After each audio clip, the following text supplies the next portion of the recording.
Audio Jungle.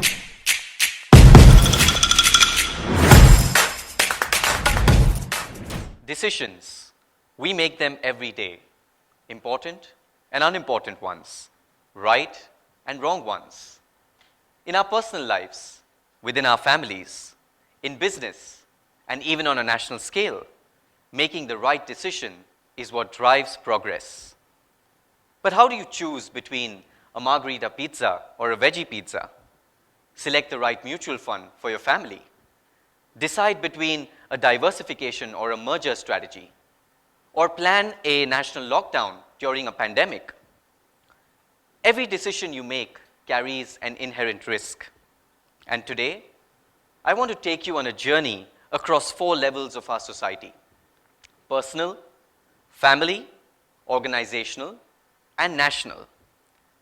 In each case, a single wrong decision or the decision not to act triggered a cascade of consequences. Let's start with the story of my cousin's friend Ravi. Marathon enthusiast, and he always believed he was invincible.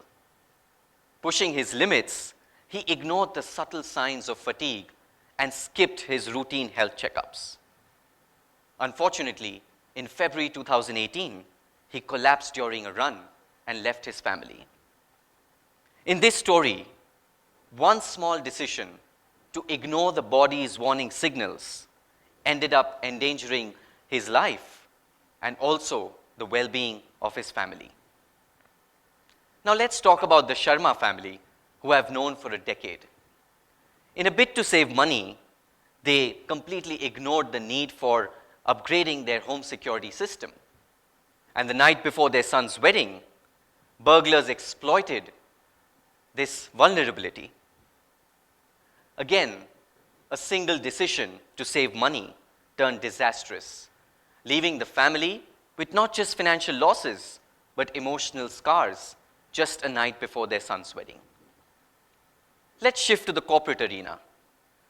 A reputed company I was advising used to procure 60% of the raw materials from a single supplier. And despite multiple warnings from the board of directors to undertake a supplier risk assessment audit, the CEO purely relied on a long-standing relationship with the vendor. One fine day, breaking news sent shockwaves across the market. The local ministry raided the supplier's plant and uncovered a horrifying truth: 200 young children with a tape on their mouth, and they were being exploited as child labor. Yet again, one decision not to act affected not just the financial performance of that company, but eroded stakeholder trust and the reputation. Finally, zoom out to a national scale. Imagine a technologically advanced country suddenly gets crippled by a series of coordinated cyber attacks. And in minutes, vital systems from emergency services to public infrastructure and transportation, everything begins to fail. One vulnerability, one wrong decision around cyber defense can send shockwaves across the country, impacting not just one particular department or one particular state, but millions of lives. Now, in each of these stories, it's clear that the decision to act or not to act can set off a ripple effect that impacts many lives. We often say change is the only constant, but here's the reality.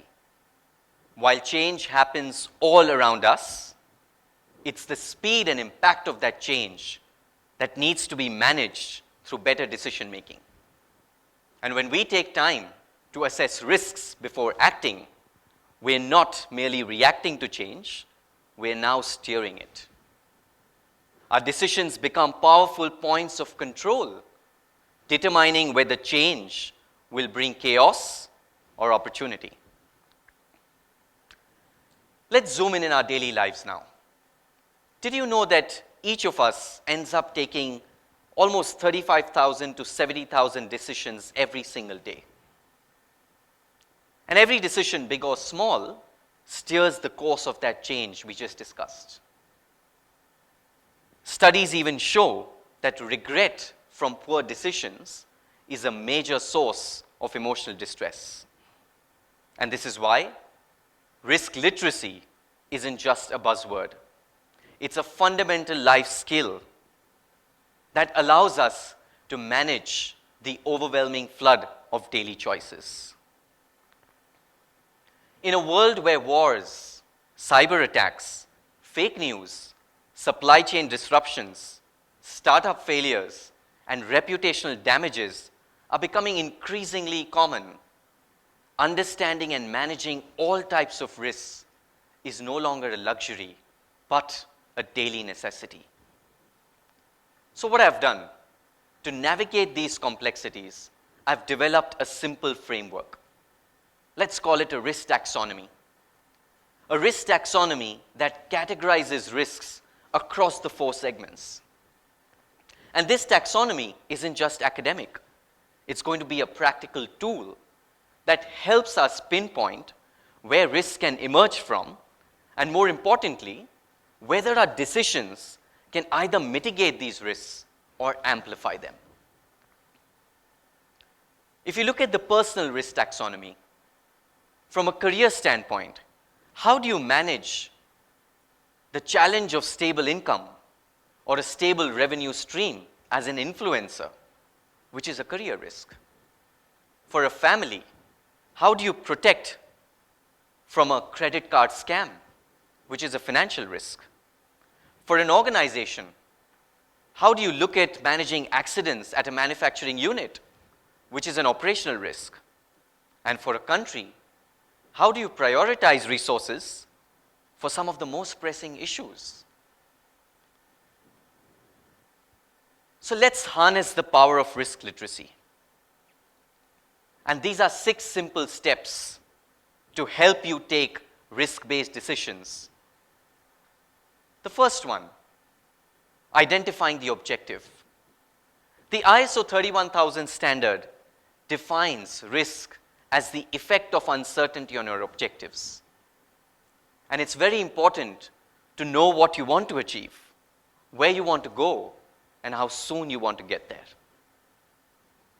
As the next step, once you know your objective, list down all the potential risks and opportunities from every perspective. Today, several companies, large, medium, and even some of the startups, have looked at developing a risk register. It's time we as an individual, we as a family, we as a society, we as a country develop our own risk register and know what can go wrong at every level. Third, let's set our risk appetite. Risk appetite is the amount of risk you're willing to take. Whether it's about parking 5% of your total investment portfolio towards high-risk ventures, or allocating 15 minutes per day for challenging tasks. That's how you would end up defining your risk appetite. Once you've done that, we now evaluate the alternatives. Weigh the pros and cons, the different options against your risk tolerance. And then finally, at the 5th step, it's time to make the decision. Make the decision, choose the path that best aligns with your objectives, making sure that you are aware about the upside and the downside. And this doesn't end here. You've got to manage the risk of even taking that decision, which is now called implementing and monitoring. Execute your decision, but continuously monitor the outcomes. Be ready to pivot with a plan B, C, D, or even E, because more risk can emerge as you take more decisions. From our discussion so far, it's very clear that risk-based decision-making isn't just an abstract concept. It's a practical tool that empowers us at every level. For an individual, it means taking control of your health, your finances, and your personal growth.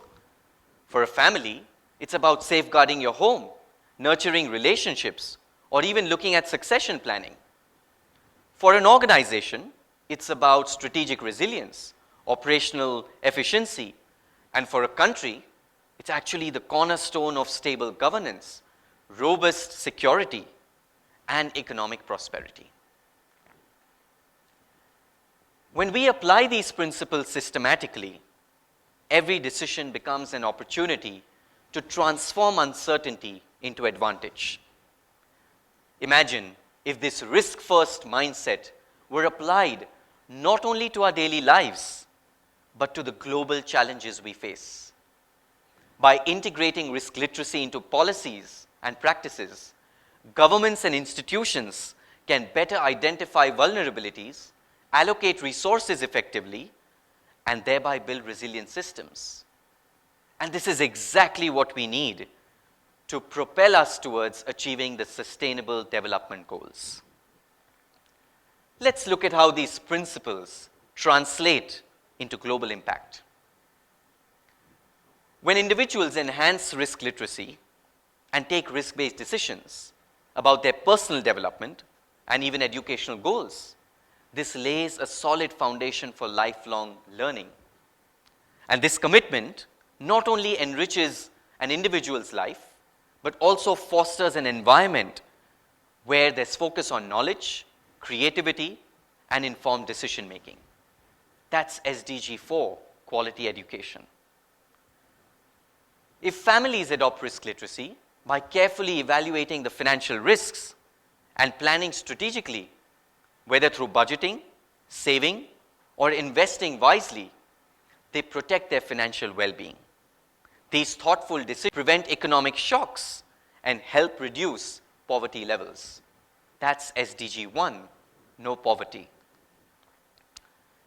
Organizations that integrate risk-based decision-making and cultivate a good working culture